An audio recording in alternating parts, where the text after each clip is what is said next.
Hello everyone, last class में हमने पढ़ा था रेट ऑफ केमिकल रिएक्शन। आज हम पढ़ेंगे factors affecting rate of chemical reaction, अभिक्रिया को प्रभावित करने वाले कारक। अब देखिए, लास्ट वीडियो में आपने देखा था रेट ऑफ रिएक्शन क्या होता है, रिएक्टेंट के चेंज होने की रेट या प्रोडक्ट के फॉर्म होने की रेट, या हम कह सकते हैं अभिकारक के घटने की दर और उत्पाद के बनने की दर जो होती है उसको हम अभिक्रिया का वेग या अभिक्रिया की दर कहते हैं। यहाँ पर हम देखेंगे आज की क्लास में कि कौन कौन से कारक या फैक्टर ऐसे हैं जो अभिक्रिया के दर को या अभिक्रिया के वेग को क्या करते हैं, प्रभावित करते हैं। तो देखिए शुरू करते हैं। सबसे पहला है नेचर ऑफ रिएक्टेंट। देखिए आपने देखा होगा कि कई प्रकार की अभिक्रियाएं होती है, लेकिन सबका वेग एक समान नहीं होता। कुछ अभिक्रिया जो होती है बहुत धीमी गति से होती हैं या बहुत स्लो होती हैं, कुछ अभिक्रिया जो है बहुत फास्ट होती है। जैसे अगर हम एग्जाम्पल की बात करें तो जो आयनिक रिएक्शन होती है, या हम कह सकते हैं आयनिक रिएक्शन का एग्जाम्पल एसिड बेस रिएक्शन होती है। जैसे एग्जाम्पल लिख देता हूँ मैं, HCl + NaOH। ये जो अभिक्रिया होती है NaCl + H2O, तो देखिए ये आयनिक रिएक्शन का एग्जाम्पल है। ये अभिक्रिया बहुत तेज़ होती है, या हम कहें फ्रैक्शन ऑफ सेकंड में क्या होती है, कंप्लीट हो जाती है। तो यहाँ पर एक अभिक्रिया ये है जो बहुत फ्रैक्शन ऑफ सेकंड लगा रही है कंप्लीट होने में। दूसरी अगर हम और अभिक्रियाओं की बात करें, जैसे सिंपल सा एक उदाहरण है लोहे पे जंग का लगना। तो जो रस्टिंग ऑफ आयरन है, आप देखेंगे कि लोहे पे जंग एक दिन में नहीं लगती है, काफ़ी समय लगता है। तो वो अभिक्रिया जो है क्या है, बहुत स्लो हो रही है। तो हम ये देखते हैं कि कई अभिक्रियाएं जो हैं बहुत स्लो होती हैं, कई अभिक्रियाएं जो हैं बहुत फास्ट होती हैं, कई अभिक्रियाएं जो एवरेज होती हैं, ना तो बहुत ज़्यादा स्लो होती है ना बहुत ज़्यादा फास्ट होती है। उस सब का रीज़न क्या है, उस सब का रीज़न है नेचर ऑफ रिएक्टेंट, कि आप जो है अभिकारक क्या ले रहे हैं, या कौन सा अभिकारक जो है वो अभिक्रिया कर रहा है, उसके अकॉर्डिंग जो है अभिक्रिया का क्या होता है, वेग होता है। उसके अकॉर्डिंग क्या होता है, अभिक्रिया का वेग होता है। तो यहाँ पर आप देखेंगे कि आयनिक रिएक्शन जो है बहुत फास्ट होती है, और जो कोवेलेंट रिएक्शन है, जैसे मैं दूसरा अगर कोई एग्जांपल लूँ, जैसे CH3COOH + C2H5OH, इससे आपके क्या बनेगा, एस्टर CH3COO C2H5। तो इसको हम एस्टरिफिकेशन भी कहते हैं। तो एस्टरिफिकेशन की जो अभिक्रिया है इसकी दर कम होती है और इसकी दर ज़्यादा होती है। इसका कारण क्या है कि ये आयनिक रिएक्शन है, और आयनिक रिएक्शन में जो बॉन्ड है वो क्या है, पहले से टूटे हुए हैं, केवल बॉन्ड फॉर्म होना है। जबकि ये आपके कोवेलेंट रिएक्शन है, तो यहाँ पर पहले बॉन्ड ब्रेक होते हैं फिर बॉन्ड फॉर्म होते हैं, इसलिए क्या लगता है, टाइम लगता है। तो यहाँ पर ये रिएक्शन फास्ट है, ये रिएक्शन क्या है, इसके कंपैरेटिवली स्लो है। तो इसका रीज़न क्या है, नेचर ऑफ रिएक्टेंट, की रिएक्टेंट की नेचर क्या है या अभिकारक की प्रकृति क्या है। तो आप देखेंगे कि हर रिएक्शन की रेट अलग अलग होती है। उसका कारण ये है कि अभिकारक की जो प्रकृति है या अभिकारक की जो नेचर है, या हम कहें जो अभिकारक है वो क्या होता है, अलग अलग होता है। ये था फर्स्ट पॉइंट। सेकंड पॉइंट है इफेक्ट ऑफ कंसंट्रेशन। अब देखिए कंसंट्रेशन जो होती है, सांद्रता होती है, ठीक है, आप इसको कह सकते हैं, अलग अलग इकाइयाँ होती हैं इसकी, हम इसको नॉर्मली मोल पर लीटर में बताते हैं। किस में बताते हैं, मोल पर लीटर। अब देखिए सांद्रता का प्रभाव क्या पड़ता है अभिक्रिया के वेग पर या अभिक्रिया की दर पर। तो हम देखते हैं, सामान्यतः अगर हम बात करें, देखिए अभी आगे पढ़ेंगे अभिक्रिया की कोटि, ठीक है, इसमें और डिटेल में हम देखेंगे।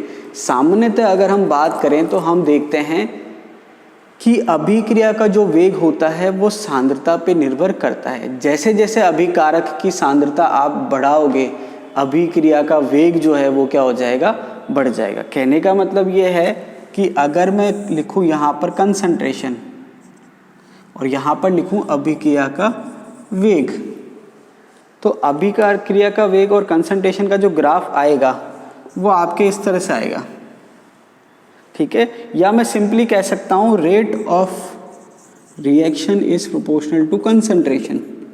अब देखिए यहाँ पर एक्चुअल में होता है कंसंट्रेशन की पावर n, मतलब अभिक्रिया का वेग जो है वो अभिकारक की सांद्रता पर निर्भर करता है, लेकिन उसकी घात क्या होती है, घात होती है n, पावर क्या होती है n। n क्या है यहाँ पर, ऑर्डर ऑफ रिएक्शन। n क्या है यहाँ पर, ऑर्डर ऑफ रिएक्शन। इसका मतलब ये है कि कंसंट्रेशन बढ़ने से रेट बढ़ेगी, लेकिन कितने बढ़ेगी, किस प्रपोर्शन में बढ़ेगी, वो डिपेंड करता है किस पर, n पर, रेट ऑफ रिएक्शन पर। तो इसको हम जो है आगे ऑर्डर ऑफ रिएक्शन जो है, सॉरी, n पे डिपेंड करता है। तो जो रेट ऑफ रिएक्शन है कंसंट्रेशन पे किस प्रकार डिपेंड करेगी, वो डिपेंड करता है आपके n पर, किस पर, ऑर्डर ऑफ रिएक्शन पर। ठीक है, तो ये हम ऑर्डर ऑफ रिएक्शन आगे डिटेल में पढ़ेंगे।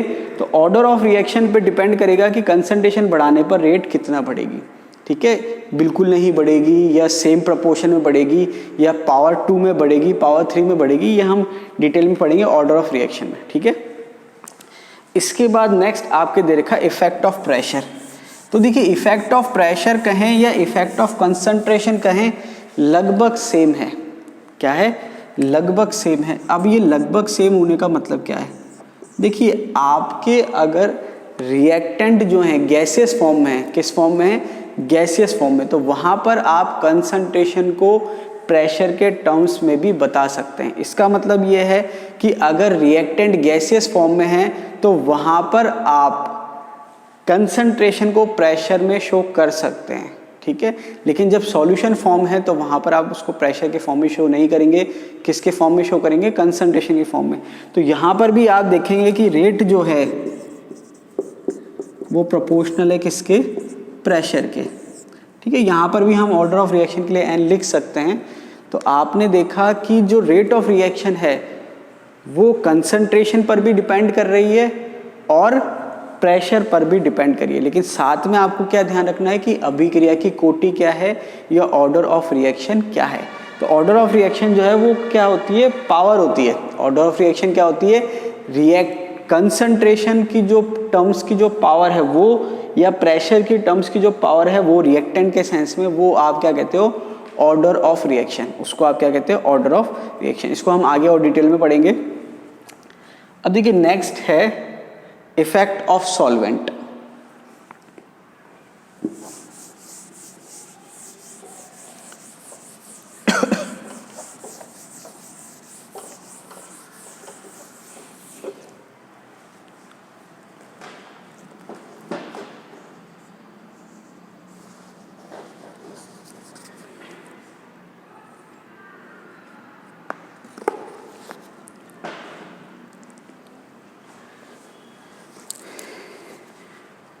अब देखिए इफेक्ट ऑफ सॉल्वेंट जो है उसको हम 2-3 तरीके से समझ सकते हैं, या हम 2 पॉइंट के बेस पे समझ सकते हैं। पहला पॉइंट ये है कि अगर आपकी रिएक्शन गैसियस मीडियम में हो रही है, मतलब रिएक्टेंट जो है गैसियस फॉर्म में है और वो क्या बना रहा है, प्रोडक्ट बना रहा है। ठीक है, ये गैसियस फॉर्म में है, तो वहाँ पर रेट ऑफ रिएक्शन जो होती है वो क्या होती है, कम होती है। क्यों, क्योंकि वहाँ पर कोलाइड करने की या इंटरेक्शन करने की जो पॉसिबिलिटी है वो कम हो जाती है। क्योंकि गैस में आप देखेंगे कि मॉलिक्यूल्स जो होते हैं वो क्या होते हैं, दूर दूर होते हैं। मॉलिक्यूल्स क्या होते हैं, दूर दूर होते हैं, तो उनको कोलाइड करने के लिए पॉसिबिलिटी क्या हो जाती है, कम हो जाती है। तो हम देखते हैं कि जब आपके रिएक्शन गैसियस फॉर्म में है तो वहाँ पर उसकी जो रेट ऑफ रिएक्शन है वो कम होती है। लेकिन अगर हम उसी रिएक्शन को किसी प्रॉपर सॉल्वेंट की प्रेजेंस में करवाएं, मतलब हम उसी रिएक्शन के लिए क्या कर रहे हैं, एक प्रॉपर सॉल्वेंट ले रहे हैं जिसमें वो रिएक्शन हो रही है, तो हम ये देखेंगे कि वो जो रिएक्शन है जो पहले स्लो हो रही थी वो रिएक्शन क्या हो जाएगी, अब फास्ट हो जाएगी। क्या हो जाएगी, फास्ट हो जाएगी। क्यों, क्योंकि उसके कोलिजन करने की जो टेंडेंसी है या जो पॉसिबिलिटी है वो बढ़ जाएगी। तो आप क्या देखेंगे कि अगर रिएक्शन आप गैसियस मीडियम में करा रहे हैं तो उसकी रेट ऑफ रिएक्शन कम है। क्यों, क्योंकि उसमें जो इंटरेक्शन होने की टेंडेंसी जो है या जो कोलिजन होने की टेंडेंसी है वो क्या है, कम है। लेकिन वहीं पर अगर आप रिएक्शन सॉल्वेंट की प्रेजेंस में करा रहे हैं, प्रॉपर सॉल्वेंट की प्रेजेंस में करा रहे हैं, एप्रोप्रिएट सॉल्वेंट की प्रेजेंस में करा रहे हैं, तो वहाँ पर रेट ऑफ रिएक्शन क्या हो जाएगी, फास्ट हो जाएगी। यहाँ हम कहें कि अभिक्रिया के जो दर है वो क्या हो जाएगी, बढ़ जाएगी, क्योंकि उसमें कोलिजन की टेंडेंसी जो है वो क्या हो जाती है, बढ़ जाती है। दूसरा जो पॉइंट है वो ये है कि अगर आप कोई रिएक्शन करा रहे हैं तो वहाँ पर सॉल्वेंट उसके अकॉर्डिंग होना चाहिए। जैसे हम कह सकते हैं कि अगर आप आयनिक रिएक्शन करा रहे हैं, क्या करा रहे हैं, आयनिक रिएक्शन करा रहे हैं, तो आयनिक रिएक्शन में जो है आपके पोलर सॉल्वेंट की रिक्वायरमेंट होती है। किसकी रिक्वायरमेंट होती है, पोलर सॉल्वेंट की। और अगर आप ऑर्गेनिक रिएक्शन करा रहे हैं तो नॉर्मली उसमें आपको नॉन पोलर सॉल्वेंट की रिक्वायरमेंट होती है। आपने नाम सुना होगा थ्योरी लाइक डिसॉल्व लाइक। तो अगर आपके इनऑर्गेनिक रिएक्टेंट हैं या हम कह सकते हैं आयनिक रिएक्टेंट है तो वो पोलर सॉल्वेंट में डिसॉल्व हो जाएगा, और अगर आपके ऑर्गेनिक रिएक्टेंट है तो वो आपके नॉन पोलर सॉल्वेंट में डिसॉल्व हो जाएगा। तो यहाँ पर हमने देखा है कि गैसियस रिएक्शन की रेट कम होती है कंपेरेटिवली जब हम उसको सॉल्वेंट के प्रेजेंस में कराते हैं, तो सॉल्वेंट की प्रेजेंस से उसकी रेट बढ़ जाती है। और जब आपको सॉल्वेंट चूज करना हो तो वहाँ पर हम ये देखते हैं कि आयनिक के लिए पोलर सॉल्वेंट बेटर होते हैं और ऑर्गेनिक रिएक्शन के लिए नॉन पोलर सॉल्वेंट जो हैं बेटर होते हैं। तो ये अभी हमने पढ़े 4 फैक्टर अफेक्टिंग। वापस से रिपीट कर देता हूँ। सबसे पहले हमने पढ़ा रिएक्टेंट, नेचर ऑफ रिएक्टेंट, मतलब कि अभिकारक की नेचर क्या है, रिएक्टेंट की नेचर क्या है, उस हिसाब से अभी रेट ऑफ रिएक्शन को हम डिवाइड कर सकते हैं, या हम रिएक्शंस को डिवाइड कर सकते हैं फास्ट रिएक्शन और स्लो रिएक्शन में। आयनिक रिएक्शन होती है जो फास्ट होती है क्योंकि उसमें आयनिक बॉन्ड पहले से टूटे हुए होते हैं, केवल बॉन्ड फॉर्म करना होता है। ऑर्गेनिक रिएक्शन जो होती है या कोवलेंट रिएक्शन जो होती है कंपैरेटिवली स्लो होती है क्योंकि उसमें पहले बॉन्ड ब्रेक होता है फिर बॉन्ड फॉर्म होता है। दूसरा हमने देखा effect of concentration. Normal concept ये है कि जैसे जैसे आप रिएक्टेंट की कंसंट्रेशन बढ़ाएंगे रेट ऑफ रिएक्शन बढ़ेगी, लेकिन किस प्रपोर्शन में बढ़ेगी, कितनी बढ़ेगी, वो डिपेंड करता है ऑर्डर ऑफ रिएक्शन में। अभी हमने देखा था rate is proportional to reactant की कंसंट्रेशन की पावर n। n क्या है, ऑर्डर ऑफ रिएक्शन, वो अभी हम आगे डिटेल में देखेंगे। इफेक्ट ऑफ प्रेशर सेम हमने देखा कि अगर गैसेज रिएक्शन है तो वहाँ पर हम कंसंट्रेशन के रेस्पेक्ट में प्रेशर काम में ले सकते हैं। नेक्स्ट आपके है इफेक्ट ऑफ सॉल्वेंट। तो हमने ये देखा कि जो गैसेस रिएक्शन होती हैं वो स्लो होती हैं, और अगर वही रिएक्शन आप सॉल्वेंट के प्रेजेंस में कराएंगे तो वो रिएक्शन क्या हो जाएगी, फास्ट हो जाएगी। और दूसरी बात ये कि जब आपको सॉल्वेंट चूज करना है तो आयनिक रिएक्शन के लिए हम नॉर्मली पोलर सॉल्वेंट काम में लेते हैं और ऑर्गेनिक रिएक्शन के लिए हम नॉन पोलर सॉल्वेंट काम में लेते हैं, क्योंकि यहाँ पर थ्योरी चलती है लाइक डिसॉल्व लाइक। देखिए फैक्टर अफेक्टिंग में नेक्स्ट है इफेक्ट ऑफ टेम्परेचर। देखिए सबसे इंपॉर्टेंट इफेक्ट यही है टेम्परेचर, कि टेम्परेचर का रेट ऑफ रिएक्शन पे क्या इफेक्ट पड़ता है। अब देखिए यहाँ पर आप ध्यान रखना कि 2 चीज़ें होती हैं, एक तो होता है रेट ऑफ रिएक्शन, एक होता है इक्विलिब्रियम। तो आपको कंफ्यूज नहीं होना है। कई बार हम क्या सोचते हैं कि ये रिएक्टेंट है और ये प्रोडक्ट है, फिर हम सोचते हैं कि एंडोथर्मिक में रेट बढ़ेगी या एक्सोथर्मिक में रेट बढ़ेगी, या हम सोचते हैं कि ऊष्माशोषी में रेट बढ़ेगी या ऊष्माक्षेपी में रेट बढ़ेगी। देखिए आप ध्यान रखना कि टेम्परेचर बढ़ाने पर रेट बढ़ती है। अगर रिवर्सिबल रिएक्शन है तो फॉरवर्ड की रेट भी बढ़ेगी और बैकवर्ड की रेट भी बढ़ेगी। अब जो आप पढ़ते हो कि इक्विलिब्रियम शिफ्ट होना वो अलग चीज़ है, रेट ऑफ रिएक्शन का बढ़ना अलग चीज़ है। तो देखिए एंडोथर्मिक एक्सोथर्मिक में आपके इक्विलिब्रियम आगे पीछे शिफ्ट हो जाता है, लेकिन अभी हम इक्विलिब्रियम नहीं पढ़ रहे हैं, हम क्या पढ़ रहे हैं, रेट ऑफ रिएक्शन। तो रेट ऑफ रिएक्शन में क्या है कि किसी भी प्रकार की अभिक्रिया है उसकी रेट बढ़ेगी ही बढ़ेगी, ठीक है। तो एंडोथर्मिक एक्सोथर्मिक का यहाँ कंसेप्ट नहीं है। अब देखिए इफेक्ट ऑफ टेम्परेचर को समझाने के लिए कई थ्योरी आई है। यहाँ पर हम नॉर्मली 2 चीज़ पढ़ेंगे। एक तो सिंपल जो पहले के टाइम पे चल रहा था कि टेम्परेचर बढ़ाने से रेट ऑफ रिएक्शन क्या होती है, बढ़ जाती है। अब क्या बढ़ जाती है, वहाँ पर कंसेप्ट चलता है टेम्परेचर कोफिशिएंट का। किसका कंसेप्ट चलता है, टेम्परेचर कोफिशिएंट। अब टेम्परेचर कोफिशिएंट क्या होता है, टेम्परेचर कोफिशिएंट। अब टेम्परेचर कोफिशिएंट क्या होता है, तो देखिए उसको समझने के लिए हम पहले देखते हैं रेट ऑफ रिएक्शन की अगर हम बात करें तो रेट ऑफ रिएक्शन क्या होती है, रेट इक्वल्स टू के कंसंट्रेशन की पावर n। मतलब आप क्या देखेंगे कि रेट ऑफ रिएक्शन क्या है, प्रोपोर्शनल टू कंसंट्रेशन की पावर n होता है, प्रोपोर्शनल हटाएंगे तो k आ जाता है। अब यहाँ पर k जो होता है रेट कांस्टेंट कहलाता है। क्या कहलाता है, रेट कांस्टेंट, ठीक है। वेग नियतांक कह सकते हैं, स्पेसिफिक रिएक्शन रेट भी कह सकते हैं, हमने पढ़ा था पिछले वीडियो में। तो जब आप बात करते हैं टेम्परेचर कोफिशिएंट की तो वहाँ पर हम क्या कहते हैं, रेट कांस्टेंट किसी पर्टिकुलर टेम्परेचर T पर, ठीक है, और ऊपर क्या आ जाएगा, रेट कांस्टेंट टेम्परेचर 10 प्लस। जैसे फॉर एग्जांपल मैंने कहा कि कोई रेट ऑफ रिएक्शन जो है, या हम कह सकते हैं कोई रिएक्शन है, वो कितने टेम्परेचर पे हो रही है, 30 डिग्री पे। कितने पे हो रही है, 30 डिग्री। अब देखिए यहाँ पर आप ध्यान रखना, ये जो टी आपने काम में लिया है ये केल्विन में लिया है। किस में लिया है, केल्विन में। तो जब मैं आपको अगर डिग्री सेंटीग्रेड में कहूँ तो वो आपको कन्वर्ट करना है किस में, केल्विन में। ठीक है, आप जानते ही हैं केल्विन में निकालना तो आपको डिग्री सेंटीग्रेड प्लस 273 करना होगा। ठीक है, 273 उसमें जोड़ेंगे तो आपके डिग्री सेंटीग्रेड जो है वो कन्वर्ट हो जाएगा किसमें, डिग्री केल्विन, या हम सिंपली कह सकते हैं केल्विन में कन्वर्ट हो जाएगा। तो यहाँ पर टेम्परेचर कोफिशिएंट का मतलब क्या है, rate constant at temperature plus 10। मतलब जैसे आपने पहले कहा 30 डिग्री पे आप रिएक्शन करा रहे थे, आपने रिएक्शन का टेम्परेचर कितना बढ़ा दिया, 10 डिग्री बढ़ा दिया। तो कितना कर दिया, 30 से 40 कर दिया। तो रेट कांस्टेंट किस पे, 40 डिग्री पे, और रेट कांस्टेंट किस पे, 30 डिग्री पे। यहाँ पर ध्यान रखना टी जो है वो केल्विन में ही होगा, मैं आपको इजी फॉर्म में बताने के लिए बता रहा हूँ। तो यहाँ पे क्या हो जाएगा, 10 डिग्री प्लस वाला टेम्परेचर का रेट कांस्टेंट आ जाएगा, और यहाँ पर किसी पर्टिकुलर टेम्परेचर टी पर जो रेट कांस्टेंट है वो आ जाएगा। तो यहाँ पर जो इसका रेशो आएगा नॉर्मली क्या होता है, इक्वल्स टू 2 और 3 आता है। उसमें भी हम मोस्ट कॉमनली क्या कहते हैं, 2 होता है। तो इसका मतलब हमने एक जनरल अजम्पशन क्या निकाला कि अगर आप किसी भी रेट ऑफ रिएक्शन में, या किसी भी रिएक्शन का अगर आप टेम्परेचर 10 डिग्री बढ़ा देंगे तो रिएक्शन की रेट जो है वो क्या हो जाएगी, ट्वाइस हो जाएगी। तो ये जो पुरानी थ्योरी थी, जो टेम्परेचर कोफिशिएंट थ्योरी जिसको आप कह सकते हो, कि अगर आप किसी भी रिएक्शन का टेम्परेचर 10 डिग्री बढ़ाएंगे तो रेट ऑफ रिएक्शन क्या हो जाएगी, डबल हो जाएगी। क्या हो जाएगी, नॉर्मल अगर हम कहें तो क्या हो जाएगी, डबल हो जाएगी। तो इस सेंस में हम क्या कहते हैं कि अगर आप 10 डिग्री टेम्परेचर बढ़ाएंगे तो रिएक्शन डबल हो जाएगी, फिर से आप बढ़ाएंगे।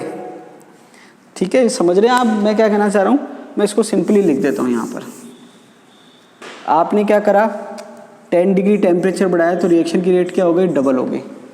आप फिर 10 डिग्री टेम्परेचर बढ़ाएंगे तो वापस से डबल हो जाएगी। अब 2 का डबल कितना होता है, 4।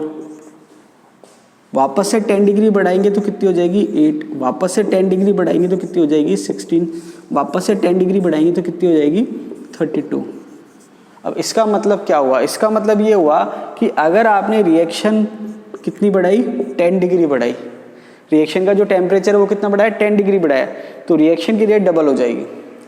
अगर आपने टेम्परेचर बढ़ाया 20 डिग्री, भाई 2 बार 10 हो गया तो क्या हो जाएगी, 4 टाइम्स। अगर आपने बढ़ाया 30 डिग्री तो कितनी हो जाएगी, 8 टाइम्स।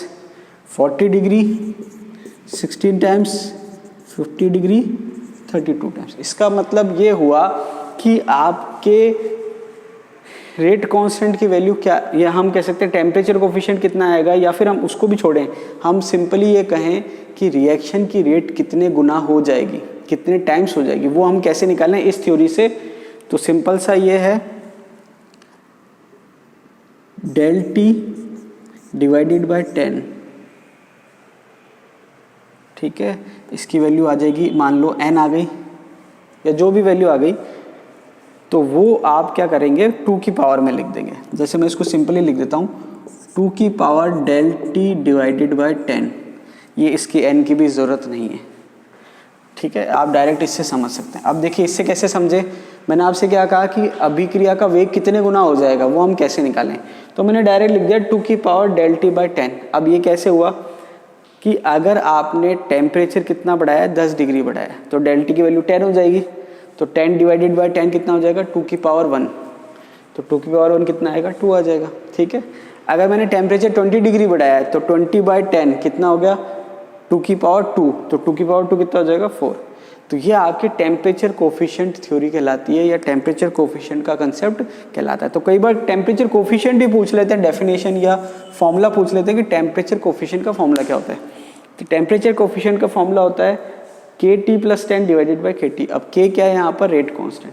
अब देखिए सिंपल सा कंसेप्ट है कि अगर K की वैल्यू बढ़ेगी तो रेट की वैल्यू बढ़ेगी। तो देखिए आपने देखा कि यहाँ पर जब आप रेट लिख रहे हैं, या रेट, इसको रेट इक्वेशन कहते हैं नॉर्मली। सिंपली अगर हम कहें तो इसको रेट इक्वेशन कहते हैं। तो आप देखेंगे कि रेट इक्वेशन में दो ही टर्म्स आ रही हैं, एक तो आ रही है कंसंट्रेशन की टर्म्स और एक आ रही है के, जिसको हम रेट कांस्टेंट कहते हैं। तो इसका मतलब ये है कि आप अभिक्रिया के वेग को दो तरीके से प्रभावित कर सकते हैं, या तो आप कंसंट्रेशन को चेंज कर दीजिए या फिर आप रेट कांस्टेंट को चेंज कर दीजिए। तो कुछ फैक्टर होंगे वो इस पे डिपेंड करेंगे, कुछ फैक्टर होंगे जो इस पे डिपेंड करेंगे। अभी हम पढ़ रहे हैं इफेक्ट ऑफ टेम्परेचर, जो कि प्योरली किससे रिलेटेड है, के से, रेट कांस्टेंट से रिलेटेड है। तो यहाँ आपने देखा कि टेम्परेचर कोफिशिएंट की अगर हम बात करें तो KT + 10 डिवाइडेड बाई KT = 2 और 3। इसका मतलब आप 10 डिग्री टेम्परेचर बढ़ाएंगे तो अभिक्रिया का वेग कितना हो जाएगा, दुगना, फिर 10 डिग्री बढ़ाएंगे तो कितना हो जाएगा, और दुगना हो जाएगा। तो ये आपके ओवरऑल आ जाएगा, ठीक है।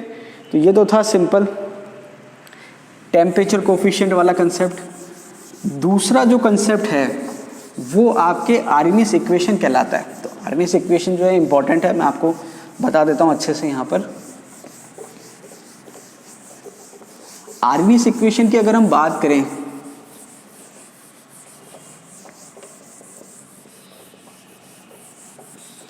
अब देखिए आर्रहनियस इक्वेशन क्या होती है, यहाँ लिख देता हूँ मैं, K = A e⁻ EA upon RT, ये आर्रहनियस इक्वेशन कहलाती है। अब इस इक्वेशन के अकॉर्डिंग अगर हम देखें तो 10 डिग्री टेम्परेचर बढ़ाने से हर बार रेट ऑफ रिएक्शन डबल नहीं होगी, ठीक है। तो ये आपके जो रिएक्शन का जो आपके रेट कांस्टेंट है वो टेम्परेचर से इस रिलेशन से डिपेंड कर रहा है। तो हम क्या कह सकते हैं, K = A e⁻ EA upon RT। अब देखिए इस इक्वेशन के कई फॉर्म हैं, या हम कई तरीके से इसको लिख सकते हैं। जैसे अगर हम इसको नेचुरल लॉग लें दोनों साइड, तो ये हो जाएगा natural log K = natural log A e⁻ EA upon RT, ठीक है। इसको आप फर्दर सॉल्व करेंगे तो ये हो जाएगा ln K = ln A, और ये हो जाएगा आपके जो पावर होती है वो आगे आ जाती है, तो ये हो जाएगा -EA अपॉन RT। ये सारी क्या है, आर्रहनियस इक्वेशन के फॉर्म है। क्या है, आर्रहनियस इक्वेशन के फॉर्म हैं। तो K = A e⁻ EA upon RT, ln K = ln A e⁻ EA upon RT, ln K = ln A - EA upon RT। और अगर आप इसको सिंपल लॉग में लेंगे तो log K = log A - EA upon 2.303 RT। अब देखिए आपको पता है कि नेचुरल लॉग जो होता है वो होता है 2.303 log बेस 10 के, ठीक है। तो ये आपके फॉर्म हो गए। तो ये सारी की सारी आपकी क्या है, आर्रहनियस इक्वेशन है। क्या है, आर्रहनियस इक्वेशन है। अब आप यहाँ पर अगर ग्राफ प्लॉट करेंगे, क्या करेंगे, ग्राफ प्लॉट करेंगे, तो मैं यहाँ पर प्लॉट करके बताता हूँ आपको। यहाँ पर आप देखेंगे कि ये आपने ले लिया log K, ठीक है, और यहाँ पर आपने ले लिया 1/T, ठीक है। ये आपने वो एक्सिस ले ली, ये तो ले लिया log K और ये ले लिया 1/T। तो जब आप ग्राफ देखेंगे तो ग्राफ कुछ इस प्रकार से आएगा। ये तो है इंटरसेप्ट और ये है स्लोप। इंटरसेप्ट जो आएगा वो तो आएगा पॉजिटिव और स्लोप जो आएगा वो आएगा नेगेटिव। तो इंटरसेप्ट जो है वो आपकी log A आ रहा है, किसके बराबर आ रहा है, log A। A जो है आपके आर्रहनियस पैरामीटर कहलाता है, या फिर आप इसको फ्रीक्वेंसी फैक्टर भी कह सकते हैं, ठीक है। तो ये आ गया log A, और जो आपके स्लोप आएगा तो देखिए ये तो आपके इंटरसेप्ट हो गया और स्लोप आपके आ जाएगा -EA अपॉन 2.303 R, ठीक है। तो ये आपके ग्राफ आएगा। तो आप देखेंगे कि यहाँ पर जो आपने पिछला वाला पढ़ा था कि 10 डिग्री टेम्परेचर बढ़ाने से हर बार rate of reaction 10 degree 2 times बढ़ जाएगी, वो यहाँ पर पॉसिबल नहीं होता है, ठीक है। एक चीज़ और होती है आपकी, ये मैंने आपको क्या बताया, ये आपकी पोटेंशियल एनर्जी है और ये आपकी रिएक्शन प्रोग्रेस है। तो आप देखेंगे कि ये रिएक्टेंट है और ये प्रोडक्ट है। तो रिएक्टेंट से प्रोडक्ट बनने के लिए जो एनर्जी रिक्वायर्ड चाहिए उसको हम कहते हैं एक्टिवेशन एनर्जी। उसको हम क्या कहते हैं? Activation energy. तो मेन कंसेप्ट ये है कि ये जो आर्हेनियस इक्वेशन है ये आपके क्या कह रही है कि अगर आपको रिएक्टेंट से प्रोडक्ट बनाना है तो वहाँ पर एक minimum amount of energy required होती है जिसको हम कहते हैं एक्टिवेशन एनर्जी, या हम कहते हैं सक्रियण ऊर्जा। तो जब तक अभिकारक को सक्रियण ऊर्जा नहीं मिलेगी तब तक अभिकारक से उत्पाद नहीं बनेगा। तो यहाँ पर हम क्या देखते हैं, जैसे जैसे आप टेम्परेचर बढ़ाते हैं, नंबर ऑफ रिएक्टेंट मॉलिक्यूल जिनकी एनर्जी एक्टिवेशन एनर्जी से ज़्यादा है वो पॉसिबल हो जाती है। ठीक है, इसलिए रेट ऑफ रिएक्शन क्या हो जाती है? बढ़ जाती है। तो यहाँ पर रेट ऑफ रिएक्शन जो है एग्जैक्टली डबल नहीं होती है, प्री एक्सपोनेंशियली बढ़ती है। क्या बढ़ती है? प्री एक्सपोनेंशियली बढ़ती है। तो ये आपके इक्वेशन है और ये आपके ग्राफ है। ठीक है, अब देखिए नेक्स्ट आपके जो फैक्टर अफेक्टिंग है वो है कैटलिस्ट। कैटलिस्ट को हम हिंदी में कहते हैं उत्प्रेरक। अब देखिए अगर हम कैटलिस्ट की डेफिनेशन की बात करें तो हम कहते हैं वह पदार्थ जो अभिक्रिया में पार्टिसिपेट करते हैं और अभिक्रिया के वेग को प्रभावित करते हैं, या हम कह सकते हैं बढ़ाते हैं, लेकिन स्वयं की सांद्रता में कोई परिवर्तन नहीं होता, उन्हें हम क्या कहते हैं? कैटलिस्ट या उत्प्रेरक। या हम इंग्लिश में अगर डेफिनेशन की बात करें, द सब्सटेंस विच इंक्रीज या which alter the rate of reaction participating in the reaction without getting affected और without getting change in concentration। तो सिंपल सा मतलब ये है कि एक रिएक्शन ये है रिएक्टेंट से प्रोडक्ट, एक रिएक्शन ये है रिएक्टेंट से प्रोडक्ट, लेकिन यहाँ पर कैटलिस्ट प्रेजेंट है। तो देखिए कैटलिस्ट का सिंपल सा मतलब ये है कि आप उसको अभिकारक के साथ मिलाएंगे तो रिएक्शन की रेट जो है वो बढ़ जाएगी, लेकिन जो आपके उत्प्रेरक है या जो कैटलिस्ट है उसकी सांद्रता में कोई परिवर्तन नहीं होगा, या हम कह सकते हैं वो कंज्यूम नहीं होगा, वो उतना का उतना ही रहेगा। अब यहाँ पर कई बार क्या होता है कि कन्फ्यूज़न ऐसे होता है कि आपको स्टेटमेंट आते हैं कौन सा सही है कौन सा गलत है। तो वहाँ पर एक स्टेटमेंट आता है कि उत्प्रेरक जो है अभिक्रिया में भाग नहीं लेता। तो देखिए बिल्कुल गलत बात है। कैसे? कि ये आपने अभी ग्राफ देखा था कि ये रिएक्टेंट है और ये प्रोडक्ट है, और रिएक्टेंट को प्रोडक्ट बनाने के लिए जो मिनिमम एनर्जी चाहिए उसको हमने क्या कहा था? Activation energy. हमने क्या कहा था? Activation energy. तो देखिए अब यहाँ पर क्या है कि कैटलिस्ट करता क्या है? कैटलिस्ट क्या करता है? रिएक्शन के मैकेनिज्म को चेंज कर देता है, alter the mechanism of the reaction. और जब रिएक्शन का मैकेनिज्म चेंज होता है तो उसका पाथ बदल जाता है, और पाथ बदलने से क्या होता है? तो देखिए कैटलिस्ट जो है वो रिएक्टेंट की एनर्जी को चेंज नहीं कर सकता, कैटलिस्ट जो है प्रोडक्ट की एनर्जी को चेंज नहीं कर सकता, लेकिन कैटलिस्ट जो है एक्टिवेशन एनर्जी, जिसको हम एनर्जी बैरियर कहते हैं, उसको क्या कर देता है? कम कर देता है। तो जहाँ पर पहले कम मॉलिक्यूल प्रोडक्ट बना रहे थे किसी पर्टिकुलर टेम्परेचर पर, अब ज़्यादा मॉलिक्यूल बनाएंगे क्योंकि जो नई एक्टिवेशन एनर्जी है वो क्या हो गई है? कम हो गई है। तो यहाँ पर कैटलिस्ट क्या करता है? कैटलिस्ट ना तो रिएक्टेंट की एनर्जी को चेंज करता है, कैटलिस्ट ना प्रोडक्ट की एनर्जी को चेंज करता है। कैटलिस्ट क्या करता है? एक्टिवेशन एनर्जी को क्या कर देता है? कम कर देता है, सक्रियण ऊर्जा को कम कर देता है, जिससे ज़्यादा अभिकारक के मॉलिक्यूल जो हैं प्रोडक्ट में कन्वर्ट हो जाते हैं। तो हम क्या कह सकते हैं? रेट ऑफ रिएक्शन क्या हो जाती है? बढ़ जाती है। तो कैटलिस्ट से रिलेटेड आपको ध्यान रखना है, कैटलिस्ट की सांद्रता चेंज नहीं होती है, लेकिन उसकी भौतिक अवस्था चेंज हो सकती है। जैसे मान लीजिए आपने कैटलिस्ट ठोस लिया है तो अभिक्रिया पूरी होने के बाद वो पाउडर फॉर्म में आपको मिल सकता है, लेकिन उसकी जो सांद्रता है या जो अमाउंट है वो चेंज नहीं होगा। कैटलिस्ट जो है अभिक्रिया के वेग को बढ़ाता है। कैसे बढ़ा रहा है? रिएक्शन के पाथ को बदल रहा है, रिएक्शन के मैकेनिज्म को बदल रहा है, रिएक्शन में पार्टिसिपेट कर रहा है, और एक्टिवेशन एनर्जी को क्या करता है? कम करता है। इसलिए अभिक्रिया का वेग जो होता है क्या होता है? बढ़ जाता है। कैटलिस्ट जो है अभिक्रिया के सामने को प्रभावित नहीं करता है। अब देखिए नेक्स्ट पॉइंट है इफेक्ट ऑफ सरफेस एरिया। पृष्ठीय क्षेत्रफल का प्रभाव क्या पड़ता है? देखिए ये नॉर्मली किसके लिए है? सॉलिड के लिए। ठीक है, ये सॉलिड रिएक्शन के लिए है नॉर्मली, मतलब जहाँ पर रिएक्टेंट जो है सॉलिड फॉर्म में है उसके लिए ये पॉइंट क्या आता है? काम आता है इफेक्ट ऑफ सरफेस एरिया। या फिर हम ये कह सकते हैं ये कैटलिस्ट के लिए भी काम में आ सकता है।